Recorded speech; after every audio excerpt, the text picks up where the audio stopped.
সুপ্রিয় দর্শক মণ্ডলী, আপনাদের সবাইকে স্বাগতম জানাচ্ছি আজকের সমসাময়িক বিষয় নিয়ে। আপনারা শুনেছেন ইতিমধ্যেই জাহাঙ্গীরনগর বিশ্ববিদ্যালয়ের ছাত্র সংসদ নির্বাচনের চূড়ান্ত ফলাফল ঘোষণা করা হয়েছে। অনেক জল্পনা কল্পনার শেষ পর্যন্ত জাহাঙ্গীরনগর ইউনিভার্সিটির ছাত্ররা তাদের ছাত্র সংসদ নির্বাচনের কাঙ্ক্ষিত ফলাফল হাতে পেয়েছে। এই জন্য আমরা যারা এই সংসদ নির্বাচনের ছাত্র সংসদ নির্বাচনের যারা বিজয়ী হয়েছে, যারা জয়লাভ করেছেন, তাদের সবাইকে আমরা অভিনন্দন জানাচ্ছি। আজকে আমরা কথা বলবো এই বিষয় নিয়ে। আমার সাথে আছেন রাজনৈতিক সচেতন ব্যক্তিত্ব আমাদের প্রিয় দিদার ভাই। তো দিদার ভাই, কেমন আছেন আপনি? আলহামদুলিল্লাহ ভাই, ভালো আছি। আপনি কেমন আছেন? আলহামদুলিল্লাহ, আল্লাহ শুকরিয়া। তো আপনি তো দেখেছেন ইতিমধ্যেই জাহাঙ্গীরনগর বিশ্ববিদ্যালয়ের ছাত্র সংসদ নির্বাচনের ফলাফল ঘোষণা করা হয়েছে। অনেক জল্পনা কল্পনা, আমরা তো শুনছিলাম যে আদৌ ঘোষণা করা স্থগিত হওয়া। গতকালকে আমরা এই বিষয় নিয়ে কথা বলছিলাম। অনেক আমরা জানি না বিহাইন্ডে কি কাজগুলো হয়েছে। সর্বশেষ দেখলাম একজন বিএমপি পন্থী একজন টিচার, যিনি নির্বাচন কমিশনারের দায়িত্ব পালন করছিলেন, উনিও সর্বশেষ উনিও পদত্যাগ করেছেন।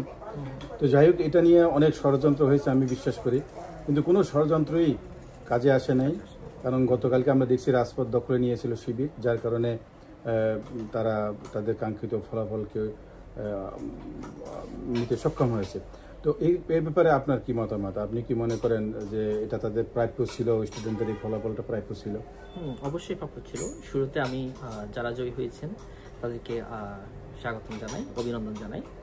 আর এখানে ছাত্রদলের হেরে যাওয়ার কারণ আমি মনে করি যে আপনার বিএনপির রাজনৈতিক সিস্টেমটা চেঞ্জ করতে হবে। এখন সাধারণ জনগণ পরিবর্তন চায়। জুলাই অভ্যুত্থানের পর থেকে মানুষ, সাধারণ ছাত্রছাত্রী বলুন, সাধারণ জনগণ বলুন, সবাই একটা পরিবর্তন চায়। আগের প্যাটার্ন রাজনীতি চায় না। এটার পরিবর্তে মনে করেন যে আমরা এই যে ফলগুলো দেখতে পাচ্ছি, যে ভোটের যে ফলাফলগুলো এগুলো দেখতে পাচ্ছি, আপনি কি বলতে চাচ্ছেন যে এখন আসলে সাধারণ জনগণ কি চাচ্ছে, এই নারীর টানটা সে বুঝতে পারতেছে না বিএনপি? আসলে বিএনপি এখনো সাধারণ জনগণের পালসটা বুঝতে পারেনি। সেটাই হচ্ছে বড় কারণ। এখন দল মত নির্বিশেষে আমরা যদি একটা ঐক্যমত কমিশন গঠন করতে পারতাম, বা এটাতে যদি বেটো না দিত ওরা, বা একটা জাতীয় সরকার গঠন করে, বা সাধারণ জনগণের পক্ষে যদি দাঁড়াতো, জনগণ কি চায় জনগণ কি চায়, যদি তারা এইটা যদি ওদের যদি পালসটা বুঝতে পারতো, তাহলে এই ছাত্র দলের এই বড়াডুবি হতো না। আমি একটু আগে আমরা দেখলাম যে রাজশাহী ইউনিভার্সিটি থেকে আজকে ওখানে মানে মনোনয়নপত্র প্রত্যাহারের শেষ দিন ছিল। তো দেখলাম ছাত্রদল শেষ পর্যন্ত শেষ আওয়ারে গিয়ে ওদের মনোনয়নপত্র প্রত্যাহার করছে। আপনি কি মনে করেন যে ওদের ওখানে ভরাডুবি হবে এই চিন্তা করে? ওরা অলরেডি দেখে ফেলছে। ডাকসু নির্বাচন বলুন, জাকসু নির্বাচন বলুন, দেখছে ওদের ফলাফল ওরা অলরেডি দেখে ফেলছে। এখন দেখতেছে যে অন্যান্য বিশ্ববিদ্যালয় যেগুলোতে সামনে যে নির্বাচনগুলো হবে, ওইগুলো তো ওনাদের ভরাডুবি হবে। তো এই জন্য আগে থেকে ওরা এটা করল। তো এখন ইউনিভার্সিটিগুলোতে যদি ছাত্র সংসদ নির্বাচনে বিএনপির এই ধরনের পরাজয় হয়, তো আপনি কি মনে করেন না এটা জাতীয় নির্বাচনে একটা এফেক্ট পড়বে? অবশ্যই এটা বিশাল বড় একটা ইম্প্যাক্ট পড়বে। কারণ আপনার দেখুন, যে ইউনিভার্সিটিগুলোতে যারা ভোট দিচ্ছে, যে সকল ছাত্রছাত্রী ভোট দিচ্ছে, তারা কোনো না কোনো গ্রাম থেকে আসছে, কোনো না কোনো জেলা থেকে আসছে। তো তাদের ফ্যামিলি কিন্তু ওইখানেই থাকে ম্যাক্সিমাম গুলা। তো ওরা প্রতিনিয়ত ওইখানে না যাইলেও ওরা ফোনের মাধ্যমে হোক বা অনলাইনে দেখতেছে, যে পরিস্থিতি দেখতেছে, প্রতিটা জেলার পরিস্থিতি দেখতেছে। হয়তো বা বিএনপির এই 1-1.5 বছরের কর্মকাণ্ডের তবে আমি আপনার সাথে একমত, বাট আমি এখানে আরো একটা বিষয় আমি একটু হাইলাইট করতে চাই। সেটা হচ্ছে যে শুধুমাত্র যে ইউনিভার্সিটির যে স্টুডেন্টরা পড়াশোনা করে তাদের আত্মীয় স্বজন গ্রামে আছে, তারা ভোট দিয়ে জাতীয় নির্বাচনে একটা বড় ধরনের এফেক্ট পড়বে, এটা ছাড়াও আমি যেটা মনে করি যে মানুষ দেখতেছে আসলে পরিবর্তন চায় তারা। যে যারা যে সাধারণ মানুষ, যে সকল ভোটার বাংলাদেশের জাতীয় নির্বাচনে ভোট দেবে, তারা এগুলো তো দেখতেছে নিঃসন্দেহে। এই যে আপনি ধরেন ডাকসু নির্বাচনে বা জাকসু নির্বাচনে শিবিরকে যারা ভোট দিচ্ছে বা শিবিরের প্যানেল যারা জয়ী হয়েছে, এরা কি শুধুমাত্র শিবিরের ভোট? অবশ্যই না। এখানে তো সাধারণ মানুষের ভোট আছে, বিএনপিরও কিছু মানুষের ভোট আছে, আওয়ামী লীগ ছাত্রলীগের কিছু ভোট থাকতে পারে, সাধারণ ছাত্রছাত্রীদের ভোট অবশ্যই আছে। কিন্তু এই ভোটগুলো কেন শিবির পাইতেছে? এটা এই জন্য না যে তারা আসলে দেখতেছে যে পরিবর্তনের পক্ষে কারা। 5ই আগস্ট তো হয়েছে একটা পরিবর্তনের জন্য, তাই না? না আমরা গতানুগতিক সেই আগের সিস্টেমে আমরা চলবো, এটা তো 5ই আগস্টের মূল ভিত্তি না, ঠিক না, মূল থিম না। তো মানুষ তো এটাই দেখতেছে।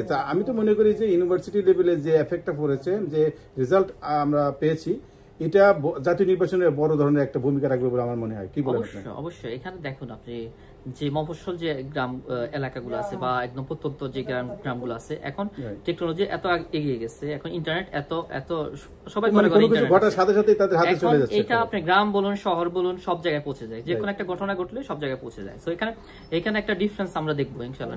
দেখেন 5 তারিখের পর থেকে ছাত্র দল, বিএনপি বলেন, যুব দল বলেন, এরা কিন্তু সমাজের মানুষের কাছে একটু কালার হয়েছে। কালারটা এরকম এই জন্য হয়েছে যে 5 তারিখের পরে আসলে চাঁদাবাজির সাথে কারা জড়িত, টেম্পো স্ট্যান্ড দখলের সাথে কারা জড়িত, হল মার্কেট দখলের কারা জড়িত, এটা মানুষ তো জানে, ঠিক না? তো এটা কিন্তু মানুষ ভালোভাবে মানে উপলব্ধি করতে পারছে, যার কারণে আমার মনে হয় এই নির্বাচনে আমরা একটা বড় প্রতিফলন দেখছি। আর একটা জিনিস আমি টাচ করে শেষ করতে চাই আজকের এই এপিসোডটা, সেটা হচ্ছে যে দেখেন, আমি নির্বাচনের জাস্ট 2-1 দিন আগে সম্ভবত আমরা ফজলুর রহমান, বিএনপি চেয়ারপারসনের উপদেষ্টা, উনি কিন্তু একটা মন্তব্য করেছিলেন যে জুলাই ঘটনা কারা ঘটিয়েছিল, এর পিছনে ছিল একটা কালো শক্তি। অর্থাৎ ওনার কথাটা কিন্তু এরকমের ছিল যে জুলাই অভ্যুত্থান যারাই ঘটিয়েছে তারা ছিল কালো শক্তি। এটা কিন্তু ছাত্ররা ভালোভাবে নেয়। এখানে দেখুন বিএনপিরও যে আপনার জিএস ফজল যে ছিল, নাম তো ভুলে গেছিলাম, উনিও কিন্তু আপনার ওই দিন আমি একটা টক শোতে দেখছিলাম যে উনি ফজলের বিরুদ্ধে কথা বলতেছে, ফজলুর রহমান সাহেবের বিরুদ্ধে কথা বলতেছে। এখানে আসলে উনি এখন যে বর্তমান প্রেক্ষাপটে আপনার জুলাই যে যে ওইটাকে আমরা সম্মান করতে হবে, ওইটাকে অসম্মান করে কেউ এগিয়ে যেতে পারবে না। হ্যাঁ, দুইটাই সম্মান করতে হবে। আমাদের 71 যেটা আমাদের বাংলাদেশের জন্ম, এটা আমাদের ভিত্তি, অবশ্যই এটা আমাদের সম্মান করতে হবে, ওইটা আমাদের ধারণ করতে হবে। ইভেন তো ওইটার পাশাপাশি আমাদেরকে জুলাইয়ের যে বিজয়টা হয়েছে, আমরা আগস্টের যে বিজয়টা, সাম্য, হ্যাঁ, ভ্রাতৃত্ব, ওইটাকে আমরা সম্মান করতে হবে। আমরা কিন্তু অসম্মান করে কিন্তু আমরা এগিয়ে যেতে পারবো না। তো এই জন্য ফজলু বা পজা যে বক্তব্যটা দিচ্ছে, আসলে এটা কিন্তু উনি কিন্তু এই ব্যাপারটা মিডিয়ায় আসার পর এত সমালোচনা হয়েছে, উনি কিন্তু একবার সরিয়েও বলে নাই যে না আমার এটা আসলে স্লিপ অফ টাং হয়েছে বা উনি কিন্তু বরাবরই ওনার অবস্থানটাকে সাংবাদিকরা জিজ্ঞাসা করছে যে আপনি কি এই কথার উপরে মানে আছেন কিনা, মানে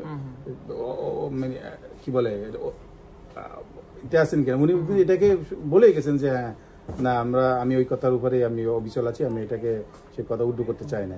এখন বর্তমান প্রেক্ষাপটে আপনার সিনিয়র বলেন, জুনিয়র বলেন, যে নেতাগুলো আছে যেই দলের হোক, কথাবার্তা আরো একটু সমঝোতা হওয়া উচিত। কোথায় কোন কথা বলতে হবে বা কোন কথা না বলতে হবে এটাতে ফোকাস দেওয়া উচিত, কারণ এতে কিন্তু ওদের জনপ্রিয়তা কমতেছে, বাড়তেছে না। তো এখানে সবকিছু কথাবার্তা বলার সময় আপনার একটু সতর্ক অবলম্বন করা উচিত আমি মনে করি আর কি। আর এখানে বিএনপিরও আমি মনে করি যে পরিবর্তন আনা দরকার, ওদের রিফর্মের দরকার আছে, কারণ হচ্ছে ওদের মধ্যেও অনেক অসঙ্গতি আছে। নেতাকর্মীদেরকে আরো বেশি সময় দেওয়া উচিত, যে কিভাবে মনে করেন যে এইগুলা থেকে ওরা উতরে উঠতে পারে। আমরা চাই সুন্দর একটা বাংলাদেশ, যেখানে মনে করেন যে সব দলের অংশগ্রহণে সুন্দর একটা নির্বাচন হবে, আর সব দল ভালো কম্পিটিশন করবে, ভালোভাবে কাজকর্ম করবে, যেন ভালো যে দিকগুলো আছে এগুলো সবাই কম্পিটিশনের সাথে কাজ করবে। তো আমরা চাই আমাদের দেশটা অনেক এগিয়ে যাক, পরিবর্তন হোক, বা আগে যে গতানুগতিক রাজনীতি যেটা ছিল, চিন্তা শক্তি ছিল, এখান থেকে বেরিয়ে এসে সুন্দর জনগণের পক্ষে কথা বলুক, জনগণের স্বার্থে কাজ করুক, তাহলে আমরা একটা সুন্দর বাংলাদেশ বিনির্মাণ, আমরা সেই ধরনের একটা বাংলাদেশের অপেক্ষায় থাকবো। হৃদয় ভাই, আপনাকে ধন্যবাদ। আজকে শেষ করবো এখানে। ধন্যবাদ আপনাকেও। দর্শক মন্ডলী, আমরা আজকে শেষ করছি এখানে। আবার পরবর্তীতে কোনো সমসাময়িক বিষয় নিয়ে আবার কথা হবে। আসসালামু আলাইকুম ওয়া রাহমাতুল্লাহি ওয়া বারাকাতুহু।